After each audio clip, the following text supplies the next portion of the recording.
Hello guys, welcome back to my channel. Ashu and record में आपका स्वागत है। मैं आपके लिए एमपीएससी 008 का इम्पोर्टेंट क्वेश्चन लेकर आई हूँ। भारत में राज्य स्वायत्तता आंदोलन सभी पर मैंने डाल दी है वीडियो। सिर्फ ये लास्ट एमपीएससी 008 बचे हैं जिनके इम्पोर्टेंट क्वेश्चन नहीं। प्लीज आप मेरे चैनल को ज्यादा से ज्यादा सब्सक्राइब करें, तभी तो मुझे मेरा मनोबल बढ़ेगा। प्लीज सब्सक्राइब करें मेरे चैनल को। चलिए शुरू करते हैं। भारत में राज्य स्वायत्तता आंदोलन क्या है? राज्यों की ओर से प्रत्याक्रमण की एक अभिव्यक्ति ने आंदोलन का रूप ले लिया है, जिसकी चर्चा राज्य स्वायत्तता आंदोलन के नाम से की जाती है।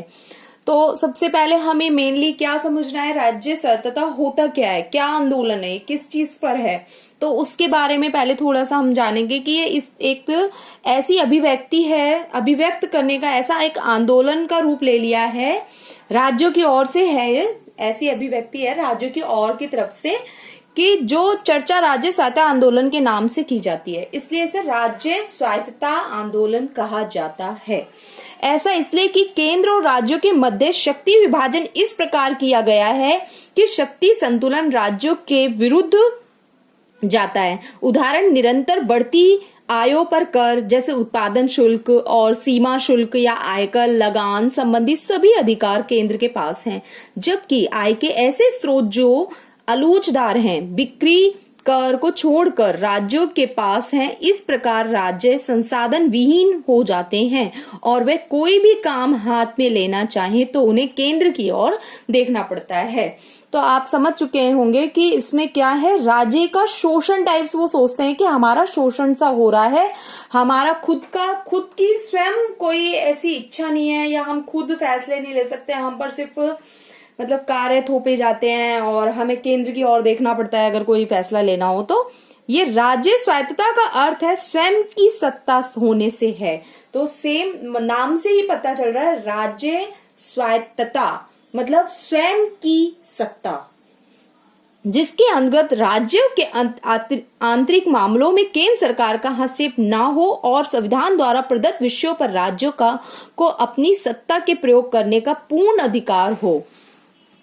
नेक्स्ट है अधिकार हो, और अधिकार हो जिससे कि राज्य अपने क्षेत्राधिकार में रहते हुए जन कल्याण की दृष्टि से अपनी योजनाओं व विचारों को स्वतंत्रता पूर्वक क्रियान्वित कर सके। वस्तुतः राज्य को अपने दायित्वों का निर्वाह करने का अधिकार ही स्वायत्तता है।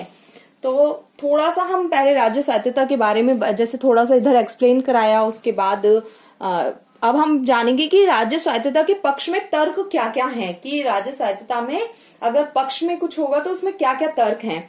तो पहला क्या है, राज्यों की स्वायत्तता की मांग जो है स्वतंत्रता की मांग नहीं है, बल्कि यह भारत के संघात्मक ढांचे के अंतर्गत राज्यों के समुचित अधिकारों की मांग है। इसलिए इससे देश के विघटन का कोई खतरा नहीं हो सकता।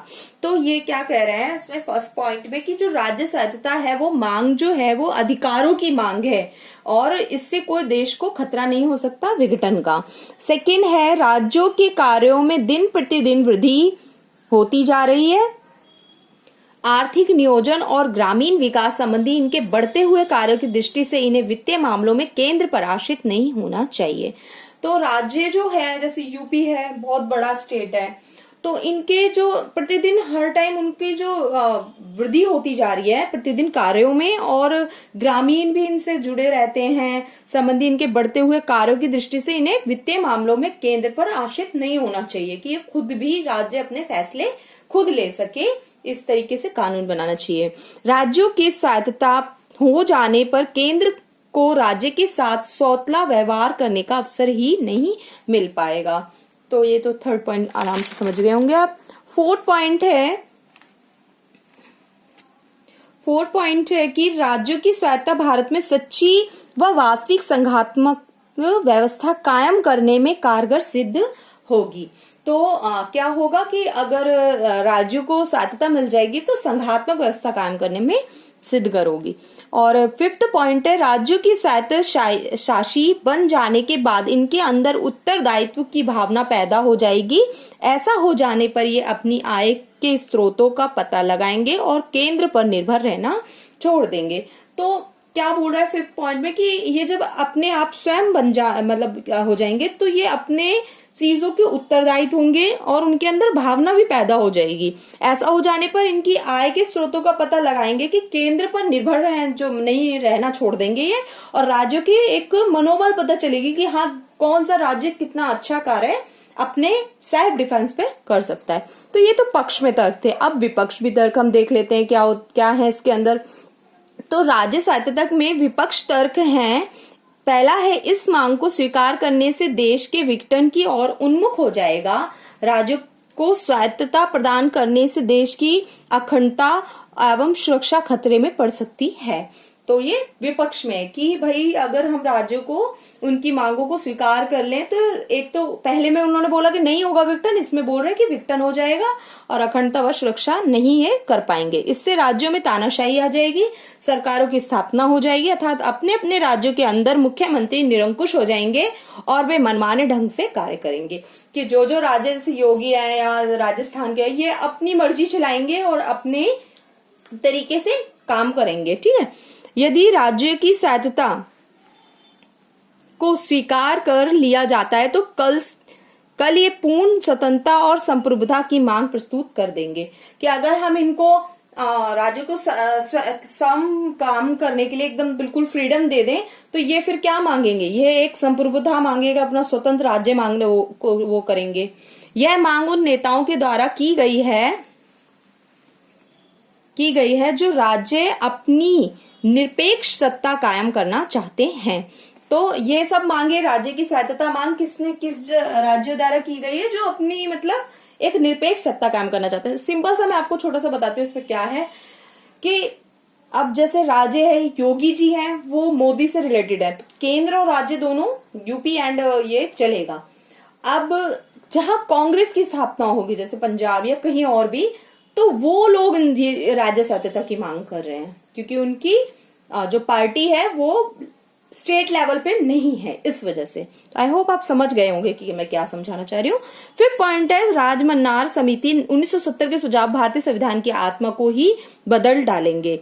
तो ये बिल्कुल आत्मा को ही बदल डालेंगे अगर ऐसा हो गया तो। यदि इस समिति की सिफारिशों को स्वीकार करते हुए न्याय योजना, विदेशी मुद्रा, औद्योगिक लाइसेंस आदि सब कुछ राज्यों के हाथों में सौंप दिए जाएं तो इन राज्यों का दर्जा स्वाधीन राज्यों से कम नहीं रह जाएगा। तो ये बिल्कुल क्या हो जाएगा, बिल्कुल उनका दर्जा कैसा हो जाएगा, स्वाधीन हो जाएगा बिल्कुल, अगर इनके लिए सब कुछ सौंप दिया जाए तो राज्य के उसमें।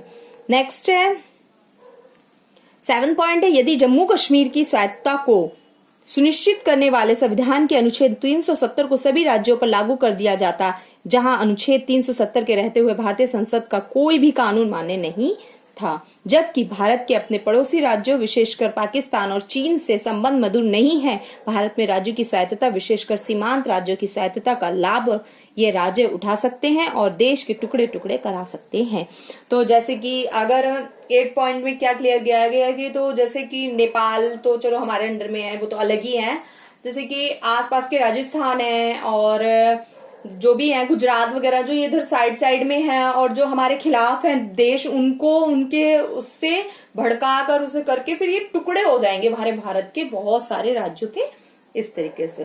तो आई होप आपको मेरी वीडियो पसंद आई होगी। लाइक करें, शेयर करें, ज्यादा से ज्यादा सब्सक्राइब करें। Thank you for watching.